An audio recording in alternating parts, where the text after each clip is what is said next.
Welcome to Women in the Middle Entrepreneurs, the podcast that gives you an unfiltered, behind-the-scenes look at what it's really like being a woman in the middle who's over 50 and following her entrepreneurial dreams. Grab a superhero cape, girlfriend, because you deserve one. I'm your host, Master Certified Life Coach and Midlife Mentor, Suzy Rosenstein, and I am excited to inspire you with interviews that feature all of this midlife amazingness. Let's go.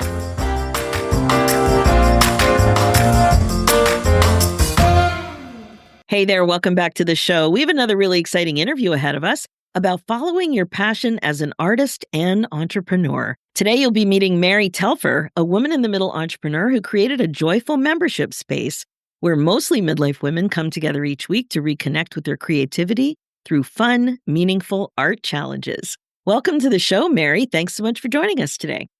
Hi, Suzy. It's so good to see you again. It is so good to see you.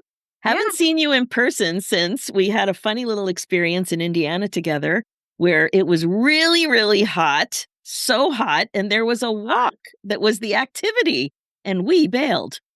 We did. I still stand by that decision. It was a great decision. We took a very sweaty walk back to the hotel, and we were very pleased with ourselves. Yes.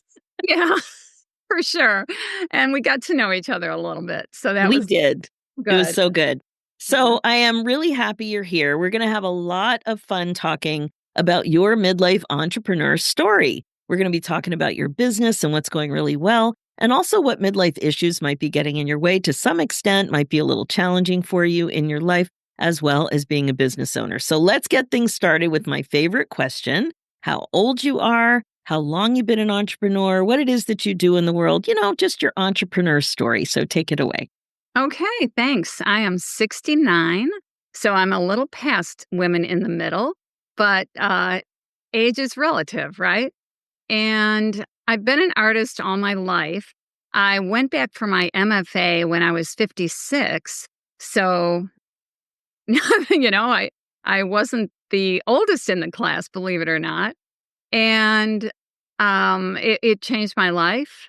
And I've been teaching art for a very long time, probably over 20 years. However, in 2020, like everyone else, I realized, a lot of my teaching jobs in person had gone away. And so I had to do something else. And I resisted it, of course.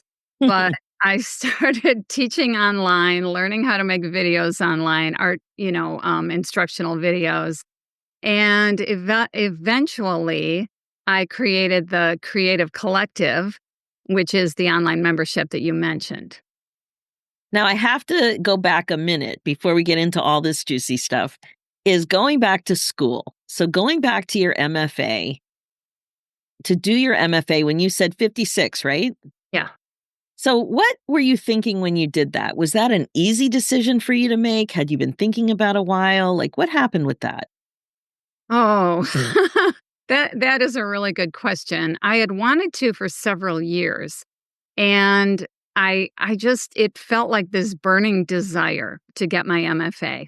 And I remember writing in the application something about wanting to push myself further than I ever thought I could, or push my boundaries. And I didn't mean it. I just said it because it sounded good. And man, did it push my boundaries. I was like, why? Oh, why did I write that? Then it came true. But, I remember showing up. It was in Vermont College of Fine Arts, and getting our schedule. And it goes like 7 days a week. And it's like, I'm looking at Sunday, thinking on Sunday, I can go around Vermont. And no. It was like art critique boot camp, but I worked with some of the most amazing and well-respected artists in the world, really. So it was completely life-changing.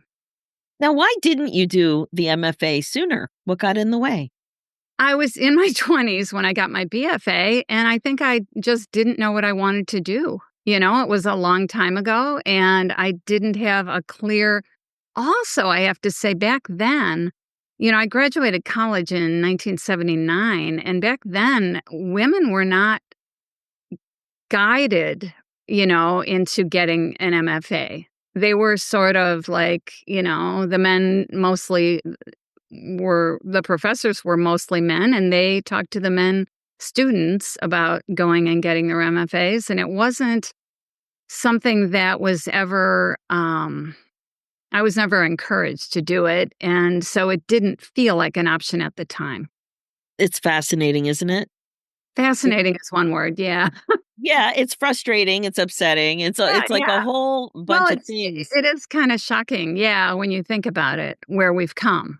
Exactly, Yeah. exactly, and I have to tell you that, I've got, at the time of this recording, 422 episodes on my first podcast, Women in the Middle, Oh. Loving Life After 50, and on the Entrepreneur Show, we're over 100, Oh, and amazing. so that's a lot of episodes, and of all the episodes, I'm pretty sure that it's either the most popular or one of the top episodes is about interviewing somebody who decided to go back to school at 55. Oh my gosh, amazing. So, what I take from this is that it's something that a lot of women have on their minds, and it creates a lot of stress and fear about deciding to do it. Yeah, I wasn't ready for it. I had no idea how hard it would be. And of course, I have grown daughters, and I remember sitting on the couch and reading these dense books. Like a lot of people wouldn't think with an MFA, it's visual art, that I would have to read so many dense books and write papers, but I did. And saying to my daughter, calling her, like, "Oh, Liz, this is so hard." And she's like, "Mom, it's supposed to be hard." And that was her answer. It's supposed to be hard. Okay, I can do this. And it was thrilling when I graduated. Oh my gosh. I can imagine that. Like when you've denied yourself something for so long and then you finally put yourself first and go for it. I Like, mean, I can't even tell you in how many ways it was truly life changing, I'm really. so happy for you. Yeah. One of the most common regrets that people have is that they don't allow themselves to be happy. Oh, that's interesting. I Wow. almost cried when I read that. Like, Wow. it's so sad. You allowed yourself to Uh, be happy. I did. Yeah, and a little bit miserable too. Like, I'm telling you. Yeah. Well, well, Yeah. well done. Well done on you. Oh, thank you. Okay, you are so welcome. So, one of the things I love talking about on this show, the reason for this podcast, is to look at how midlife challenges get in the way of midlife women running their businesses the way they want to. And so, I'd love for you to share a little bit about what comes up for you at this stage of life that make it a little bit more challenging to run your business the way you want to. All right, interesting question. The first thing that, of course, comes to mind is technology, right? Oh, yeah. Especially it's it's both my age getting in the way because I wasn't raised with this type of technology, but it's also that I'm a very right-brained person. And so it's not only new technology changing all the time, but I'm naturally living in my right brain. And so technology is one thing. And when I started the online portion of my business, so like 3.5 years ago, I was 65. And I can remember at times just, I would get someone who would say, well, in order to do this, send me a Loom video. And I would be like, no, no, I don't know what that is. Not another new thing. Like, no. And I can't do it unless I learn a Loom video. And so so I did it, it took longer. It takes, it takes patience, it takes believing in yourself. And just knowing I have to remind myself all once in a while that, it isn't like it isn't just the brilliant people who are running these online businesses. Sometimes they're very average. And I just kinda have to tell myself, if this person can do it, then I can do it. or that I learned this one thing, so I can learn this thing. And then when I really have to, I can hire someone to do the things that, But I mean, starting off, you don't hire someone in the very beginning. So, yeah, I had to learn a lot of things. I remember trying to explain to my friends what a marketing funnel was, you know, and now it's just like, oh, marketing funnel. Yeah, I'll do that. Boom, boom, boom. Um, yeah, so I would say technology. I would say that sometimes I listen to a lot of business podcasts and also your entrepreneur podcast, and um, they're not yours, but many of them, I think, without even realizing it, these are really good, good people, good podcasts, but they'll say things like when you retire, when you're old, and then they'll talk about people being 65, And I feel like, excuse me, you know, I'm listening to your podcast. I'm alive. I have a business online, I'm 69 and and so sometimes it's frustrating in that way, even when they say take care of, you want to be able to take care of yourself when you're old, when you're, 65 and, yeah. So those things. Wow, Mary, that's so fascinating. On this show, a lot of people, and it's no surprise, like you said, talk about technology and one way or the other, that it's a bit of a challenge. But what you're sharing about the message that you're getting on business podcasts, I haven't heard before. One thing that I've noticed is interviewing all these women entrepreneurs is that the vast majority are not talking about retirement. And because they're happy, Yeah. and so what I'm noticing, and I've interviewed women in their 70s and 80s, and a few are talking about succession planning, selling the business, um, Hmm. but they don't really call it retiring. They might stop doing some of the things that they don't love anymore and hive that off or get somebody else to do it or transition to part-time.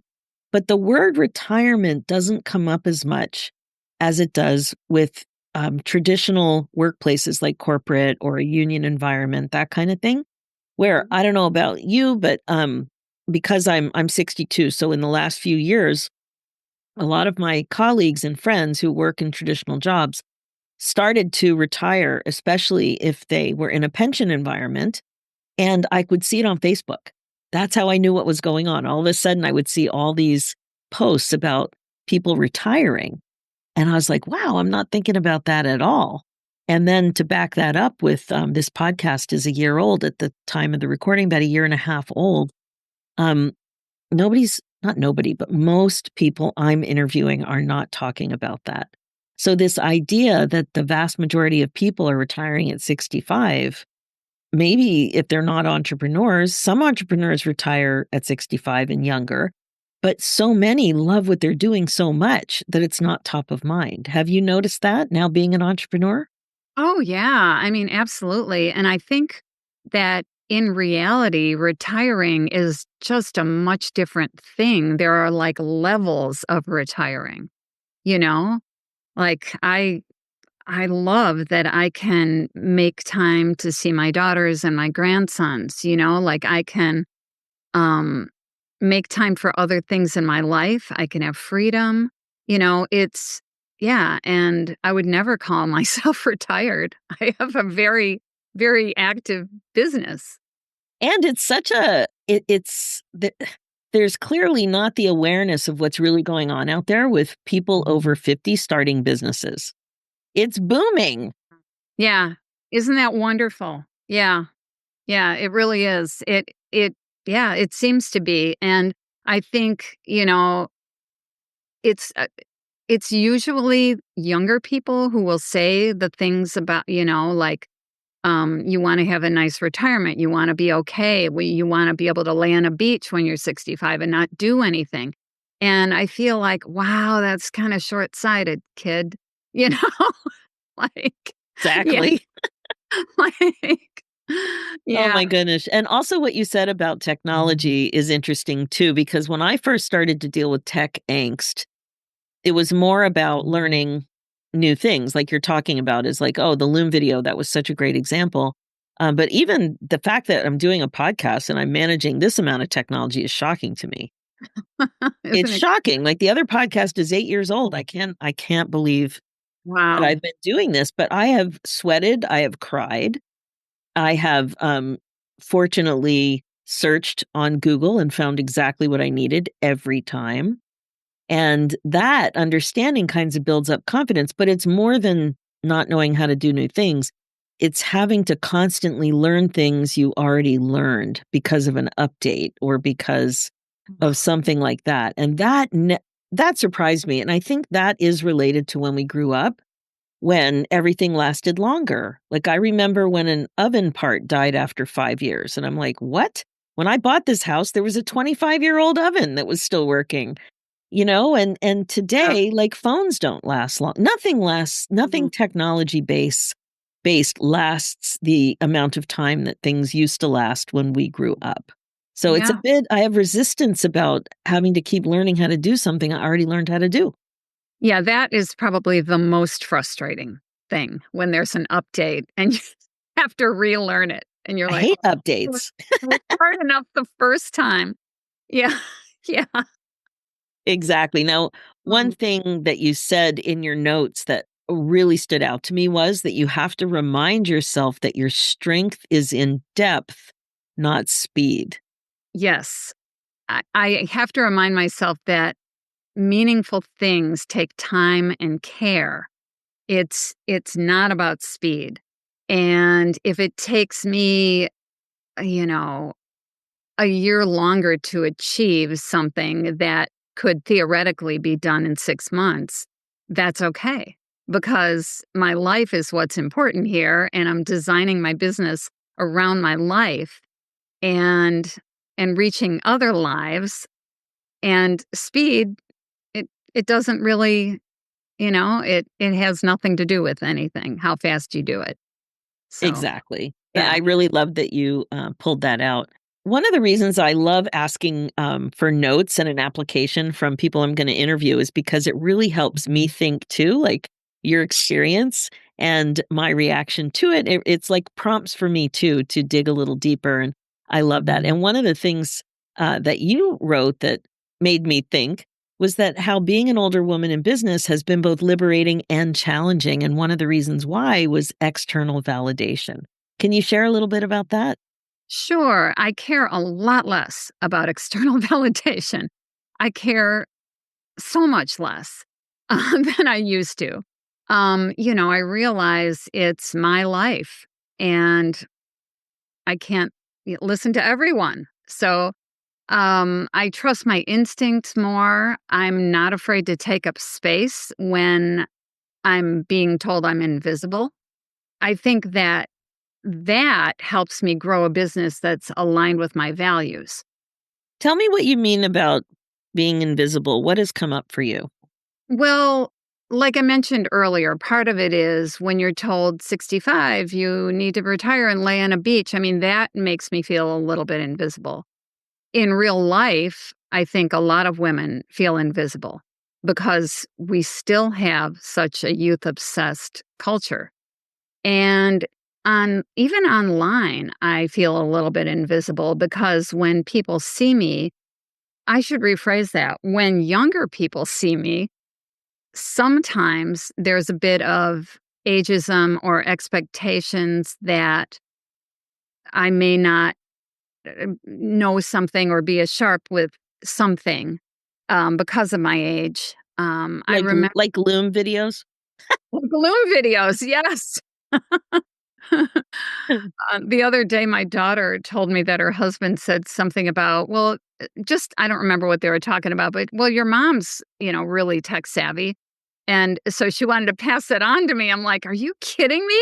That's great. He thinks, you know, he didn't say for an older person. He just said, your mom is tech savvy. Wow. Okay. So, yeah, I mean, you have to, I guess, combat is the only word I'm coming up with, but you have to fight being invisible by simply allowing yourself to take up space. Ask questions, answer questions, let people know I'm here. I love that. So in the at the very beginning when I introduced you, you made a little statement about your business that it's mostly midlife women that join. And I was wondering, are you looking for midlife women or do you think it's a response to your age and the way you show up? What do you think is attracting that group of people? That's really interesting. Even before I had an online business when I was teaching, I got so many older people, mostly women. There are a few men in my pastel classes and my membership, but it's mostly older women. I'm not sure. I'm not sure if it's, I would imagine though that if they see me and hear me, that they think a little bit something like, well, if she can do it, I can do it. Like Mm. she's not, you know, 25 or even 45.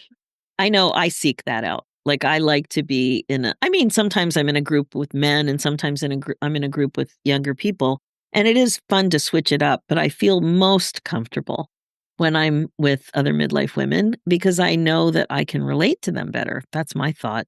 Yeah, I mean, me too. I think that especially with our culture the way it is, women struggling, especially older women struggling, it almost feels like cheering for the underdog. Do you know what I mean? And Yeah. I'm one of them, so I get that. And yeah, and definitely can relate more.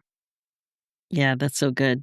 So what would you like next in your business? Like, if you could wave a magic wand, what do you really want next? So many things. I want to focus on my own art a little bit more. I want to show art out in public and not just online again. Mm. I've had a lot of people who want help with an online art business. So I'm thinking it's just in the very beginning stages of finding a way to give older women, midlife, older. I always think, what's the best way to say that? We are older though. I So like to say older and wiser. older and wiser. Yeah. Older We and wiser. are older, there's nothing wrong with older. Yeah. I think in the end, it's a marketing question, it's how do people think of themselves? Do they think of themselves as midlife? Like, I find that it's pretty common that women in their 40s don't use the word midlife as much, that's been my experience. Yeah. Um, And it that's it's really how do they think of themselves? Do they think of themselves as 50 plus, 60 plus, older, midlife, mature, older and wiser? yeah. Yeah. But yeah, that's who I typically. Those are fun ideas. Yeah, yeah. Because older people are starting to come to me with questions about starting their own online art business because, we have lived with that terrible paradigm that artists can't make money. I won't even use the phrase that people use. And it's just not true. And nowadays, there are so many ways, that never existed before. And so I'm just at the very beginning stage of figuring out either a membership or a course, but something to help older people. And a lot of people, Social Security isn't enough to live on when you get to be 65. And so I think I'm looking forward to that, working on that. That sounds amazing, and it's very in alignment with what you're looking for. I know you also feel very strongly about your community. Tell me a little bit more about growing your community and who your community is. Yeah, I love them so much. I started the Creative Collective a year and a half ago, and we do weekly art challenges. It's low cost membership, so almost anyone can afford it. $9 a month, and we have a once a month live Zoom call, and then we have a private website so that people can connect. We can have that community. People can see each other on the Zoom screen. We have discussions, and they're just so wonderful. And I think one of the most surprising things for me is how many I've become friends with. Just how, like, this used to happen to me when I taught real life classes, but they were smaller, and with a Zoom screen, you can and online, you can grow your community and grow it. And people that I've just met from all over, it's so surprising to me that how did I not know you before? I feel like I've known you for so long and it's so wonderful. And then other people become friends with each other, and that just warms my heart. So, yeah, it's all around a really, like Martha Stewart says, a good thing. It It's a is good. totally a good thing, and it's a little unexpected. Like, I've had that experience too with my academy community. It's a little unexpected, the depth of the friendships. Like, we were online together for 3 years, and then we took a cruise together, so I organized a retreat last year on a cruise, and so, when you've only been meeting people on Zoom, it's so different to give somebody a hug, and somebody's way taller than you thought, and somebody's way shorter than you thought, because we all look the same in a Zoom square. Yeah, We yeah. had the best time. That in-person connection is so unique, and the online connection has a lot of, like, it still can be very meaningful and deep. It's not the same as in person, but it works. Yeah, yeah. I find it really surprising and wonderful. Now, what about taking bold risks? Are you able to do that in your business? I mean, the first thing that pops in my head is why not? Of course I can. Yeah, I'm not sure what that looks like right now, but yeah. Sounds fun. I know fear has been something that has really guided a lot of my decision making over the years. And I like to think I can be bold. And certainly some people think I'm bold and take bold risks. I still have fear, but I'm able to manage it much, much better now. With mindfulness strategies, I'm able to see what I'm thinking and understand my thoughts and just decide, am I okay with thinking that? Do I like how that's making me feel? And sometimes a bold risk makes sense and sometimes it doesn't, right? It's just one of those things. Yeah, I think that I'm trying to define a bold risk in my head, and in some ways, doing what we're doing here today, some people would say that's a bold risk. Oh, Yeah. yeah. I've had people, not only about entrepreneurs, but I've had people just not even want to come on the show because it felt too risky. Oh, yeah. I mean, that's just being seen, you know, Mm. Mm. like I suppose you could think it's bold to be seen, and some people would think that, and I don't. So, you know. Exactly. So, how are you growing your membership? What's your best strategy? Where are your people? How are you finding them? A lot of my people are still on Facebook, and I do Facebook ads. I had, an online event last week called Art Camp for Grown-ups, and I was, um, trying to let people know that it's really low stress. There won't be critiques, there won't be mosquitoes. It's just like we're going to have fun. And it just turned out great, and I found a bunch of new people, and then about half of my new people who are in art camp joined the creative collective, so I have some new members now. And that, yeah, Amazing. 50% is pretty great. So, Shocking. Well done. yeah, yeah. So I'm doing online events and using Facebook ads to find the new people. And sometimes it's word of mouth. People will tell me their friend wants to join now, and yeah, Were you afraid of Facebook ads? terrified really, the technology. So I have someone else set it up for me. Or I have my daughter, help me, which That's amazing. she's not an expert at it, but we can muddle through it. Muddle through Or together. or I hire someone. Yeah, Now, yeah. Mary, you have a lot going on. It's so much fun. I know that I'm going to be in your group at some point for sure. Everything you're saying has me excited. How can we best find you? How can we get a hold of you? Okay, yeah, my website is marytelfer.com. Perfect. Thank you so much. And I also remember that you said you have this cool resource about painting skies in watercolor. I do, yeah, anybody can go to my website, and it's a guide, like a 5-step description with pictures of how you paint a watercolor sky. Sometimes watercolors can be tricky, and if you don't know the method, sometimes it takes patience and planning with a watercolor, and I wanted to make it really, really simple. Oh my gosh, I love that. So can you share the link? And of course, I'm going to put this link in the show notes. Go ahead. Sure. It's marytelfer.com/watercolor dash sky dash instruction. Amazing. And again, I will put that link in the show notes and you'll be able to grab it. Mary, thank you so much. This has been so much fun. I loved hearing about your journey. I love what you're doing. Midlife gals love and need creativity. I couldn't agree more. So thank you Let me so tell you, much. science has proven that creativity does physically help you. It's so good for you. Absolutely. So thanks so much for being on the show. You, Susie. This was really fun. All right, that's it for now. If you're listening and loving what you hear, please like and subscribe. Reviews are great too and much appreciated.